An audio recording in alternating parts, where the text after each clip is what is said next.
लोगों, एक खुशखबरी बता दूं, जोर से कहो। खुशखबरी ये है कि इस दफा वजारत आला तेरा की किस्मत में है। तुम्हारा शहजादा जी अमीन वजीर आला बन रहा है। अस्सलाम वालेकुम, मैं जमील फारूकी हूं। आप मेरा ऑफिशियल यूट्यूब चैनल देख रहे हैं। तमाम तारीफें उस ज़ात पाक के लिए जो हमारी शहरग से भी करीब है और हमारी हर आने जाने वाली सांस के बीच में होने वाली मामूली सी जुम्बिश को भी बखूबी जानता है। और तमाम दुरूद पाक नबी आखिरुज़्ज़मा हज़रत मोहम्मद मुस्तफ़ा अहमद मुज्तबा सल्लल्लाहु अलैहि वसल्लम की ज़ात पाक के ऊपर जो वजह तख्लीक़ कायनात हैं, जिनकी वजह से हम हैं, जिनकी वजह से ये कुल कायनात है। लाहौर ने फैसला सुना दिया है।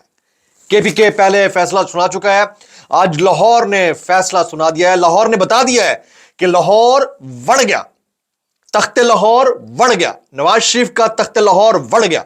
और वहां पर जिस अंदाज से पब्लिक निकली है, सुपर संडे को मजीद सुपर डुपर संडे बना दिया गया।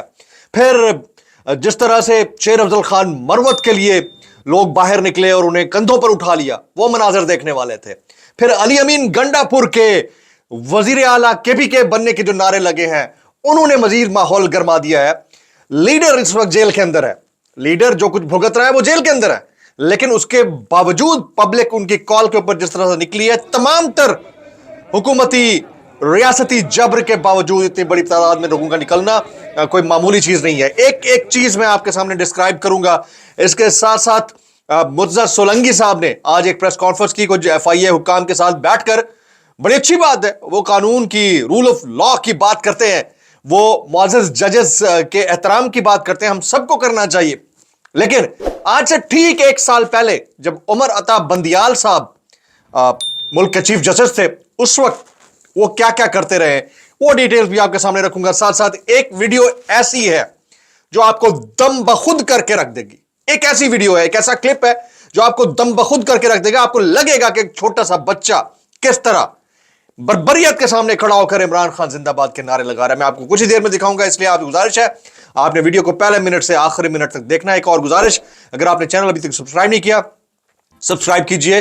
बेल आइकन यानी घंटा या घंटी अपने अंगूठे या उंगली से दबा दीजिएगा ताकि तमाम तर नोटिफिकेशन आप तक पहुंचते रहें।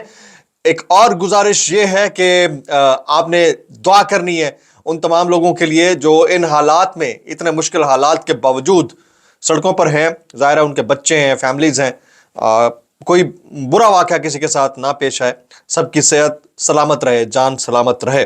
टॉप स्टोरीज, सबसे पहली टॉप स्टोरी इमरान खान साहब की कॉल के ऊपर आज संडे को सुपर संडे बना दिया टाइगर्स ने, इमरान खान साहब के जियालों ने, इमरान खान साहब के वोटर्स और सपोर्टर्स ने। कराची से लेकर खैबर तक, लाहौर से लेकर लंडी कोतल तक, खैबर पख्तूनख्वा से लेकर क्वेटा बलूचिस्तान तक लोगों की एक बहुत बड़ी तादाद नहीं निकली है। जिनको लग रहा था कि नहीं निकली, उनकी आंखों के ऊपर पट्टी बंधी हुई थी। बहुत सारे लोग ऐसे ट्वीट्स भी कर रहे थे, लेकिन हमने जो विटनेस किया, जो पब्लिक पल्स को देखा, इवन इस्लामाबाद जैसे शहर में गाड़ी निकाली मैंने थोड़ी देर के लिए, वापस आ गया। इतना रश था, मैंने कहा मैं नहीं जा सकता। वो कुछ मखसूस इलाके जरूर थे, लेकिन निकले हैं लोग जो एक खौफ की कैफियत थी उससे बाहर आए। और अच्छी बात यह है कि अक्सर जगहों पर पुलिस ने या लॉ एनफोर्समेंट इदारों ने रिटेलिएट नहीं किया, पब्लिक को निकलने दिया। बहुत सारी जगहों पे किया है, बहुत सारी जगहों पे नहीं किया है। जहां नहीं किया वो हाईली अप्रिशिएबल है। तो ये चीज बड़ी इंपॉर्टेंट थी जो आपके सामने शेयर करनी थी। शेर अफजल खान मरवत साहब ने आज मार्का मार लिया है, फिर अली अमीन गंडापुर साहब ने मार्का मार लिया है, फिर लाहौर के अंदर जिस तरह से उस्मान डार की वालदा निकली है, क्वेटा के सियालकोट के अंदर निकली है, और फिर वो तमाम वर्कर्स जो पाकिस्तान तहरीक इंसाफ के कोर वर्कर्स नहीं है, शैलो वर्कर्स हैं, उन्होंने जो आज मामला किया है, हाईली कमेंडेबल, हाईली कमेंडेबल। मेरा रूल ऑफ लॉ की बात है, कॉन्स्टिट्यूशन की बात है, डेमोक्रेसी की बात है, और फिर सबसे बढ़कर यह है कि वो अपने लीडर से प्यार करते हैं, उसकी बात है। तो फिर ये बात करना बनती थी। आज की पहली टॉप स्टोरी थी। दूसरी टॉप स्टोरी, इसको मैं आज बड़ा डिटेल में डाइसेक्ट करने जा रहा हूं, डिटेल में डाइसेक्ट करने जा रहा हूं, इसलिए आपने मेरे साथ जुड़े रहना है। आज मुर्तजा सोलंकी साहब ने अयाज खान साहब जो डायरेक्टर है FIA के साइबर क्राइम विंग के, उनके साथ 3 और शख्सियात थी, उनके साथ बैठकर प्रेस कॉन्फ्रेंस की। उस प्रेस कॉन्फ्रेंस में उन्होंने साइड विंडो में मुख्तलिफ लोगों के ट्वीट्स भी चलाए हैं कि इन्होंने देखिए मुअज़्ज़ज़ अदलिया के ऊपर क्या हर्जा सराई की है। और फिर उन्होंने कहा कि हरासगी नहीं है, हरासगी वो होती है जब किसी को वैसे उठा लिया जाए या बगैर नोटिस के उसके खिलाफ मुकदमा कर दिया जाए तो वो हिरासगी होती है। चले एटलीस्ट उन्होंने ये एडमिट किया, पर 2 मिनट के लिए ये एडमिट कीजिएगा सोलंकी साहब कि जिन जिन लोगों को गुज़िश्ता 1-2 साल के अंदर बगैर नोटिस के गायब किया गया या मुकदमा बनाया गया और उनको टॉर्चर किया गया, वो हरासगी थी, इसको एडमिट करें और फिर अगर आपके बस में है तो उनके ऊपर केसेस चलाएं। लेकिन क्योंकि आपने हमेशा वो बात करनी है जिसका फायदा सिर्फ आपको हो, यानी आपके जाती मफाद को हो, क्योंकि रियासत के मफादात हमेशा यकसा रहते हैं। रियासत कभी भी हर आने वाले वक्त के साथ अपने मामलात को बदलती नहीं होती है। आप जो बात कर रहे हैं मैं वो आपको दिखा देता हूं। आप आज से ठीक 1 साल पहले, यानी मुर्जा सोलंकी साहब ठीक 1 साल पहले किस तरह के ट्वीट्स फरमाया करते थे, ये जरा मुलायजा कीजिएगा। ये अबूजर सलमान नियाजी साहब ने इस ट्वीट को कोट किया हुआ है। ये मुर्जा सोलंकी का एक ट्वीट है, इन्होंने हैशटैग पार्लिमान मुखालिफ जज बाहर निकालो इसको ट्वीट किया हुआ है। पार्लिमान मुखालिफ जज बाहर निकालो इसको ट्वीट किया हुआ है।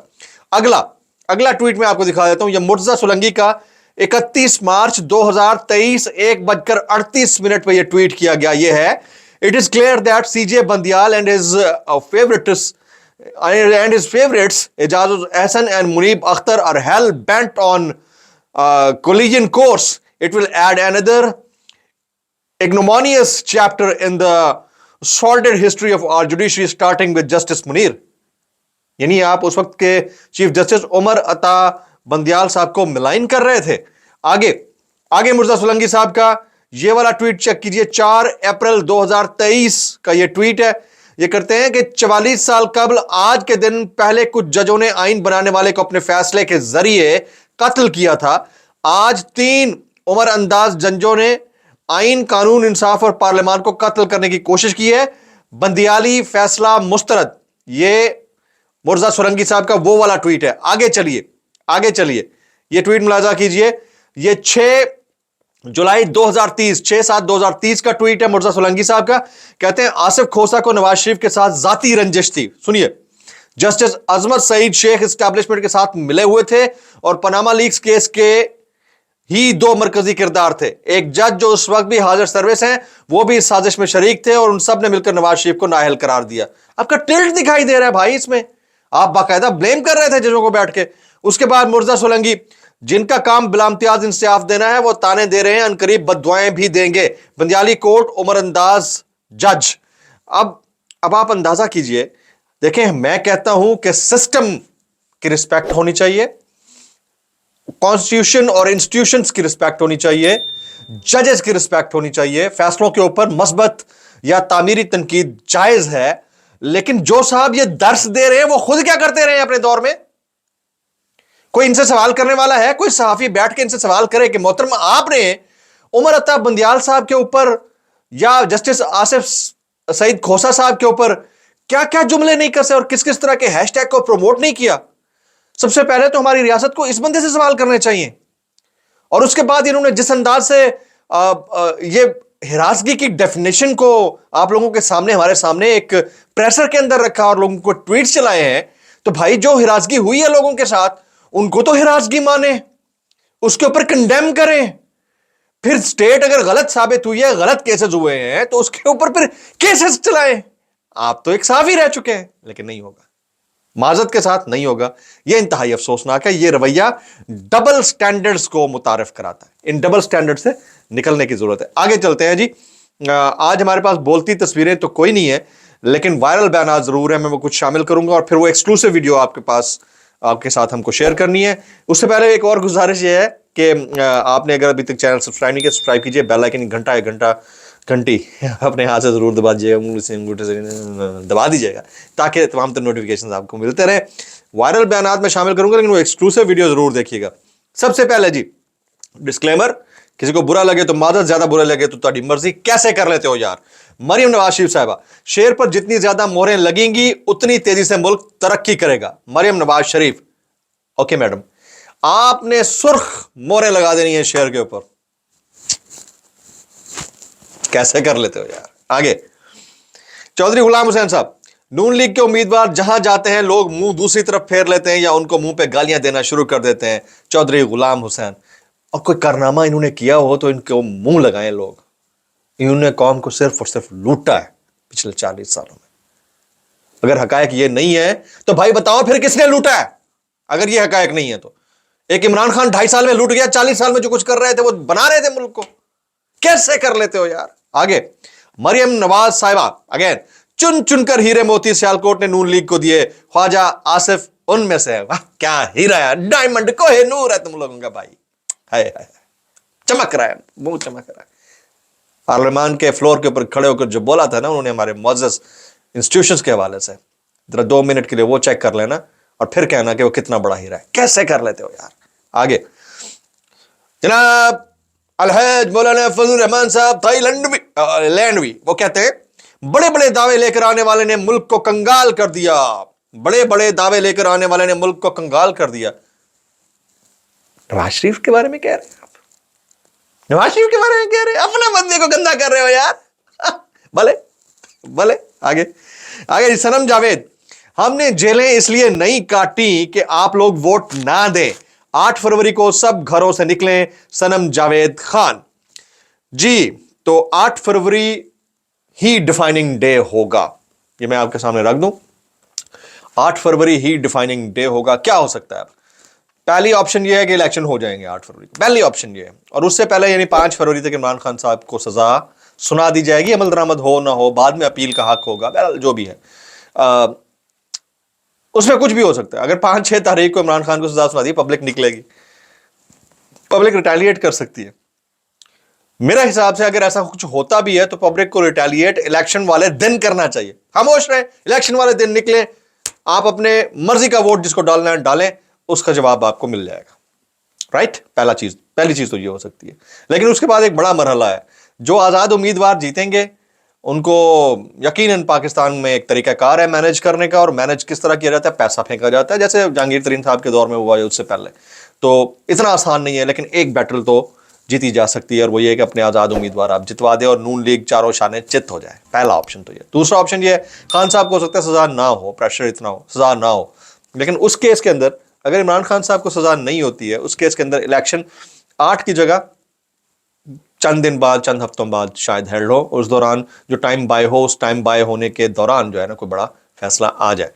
और तीसरी चीज ये हो सकती है कि हालात की नज़ाकत को मद्देनजर रखते हुए, सोशल मीडिया के ऊपर आने वाले प्रेशर को देखते हुए, सहाफ़ियों को भेजे जाने वाले नोटिस के बावजूद उनकी तरफ से, सहाफ़ती तंजीमों की तरफ से गुस्से को देखते हुए, और फिर सुप्रीम कोर्ट का इसके ऊपर नोटिस लेते हुए इनकी कार्रवाई को आगे बढ़ाने के लिए तमाम सहाफ़ियों को बुलाने की चीज़ें देखते हुए, हो सकता है कि इसी केयर टेकर सेटअप में से एक आध बंदे को आगे पीछे करके इसी को कंटिन्यू करवाया जाए, ताकि मुल्क के अंदर बराए नाम जो स्टेबिलिटी का मंत्रा है उसको आगे परवान चढ़ाया जाए, और फिर कहा जाए कि जी साल 1-1.5 साल के लिए भी इलेक्शन नहीं हो सकते। ये तीनों ऑप्शन हो सकते हैं, बट मुझे ऐसा लगता है कि पहले वाला ऑप्शन, जो सजा वाला ऑप्शन है, वो ज्यादा वायबल है, ये प्रैक्टिकली एप्लीकेबल है। कुछ दिनों के अंदर ये चीजें होती हुई आपको नजर आ जाएंगी। आज 29 तारीख है, 4-5 दिन के अंदर, 1 हफ्ते के अंदर चीजें खुल जाएंगी।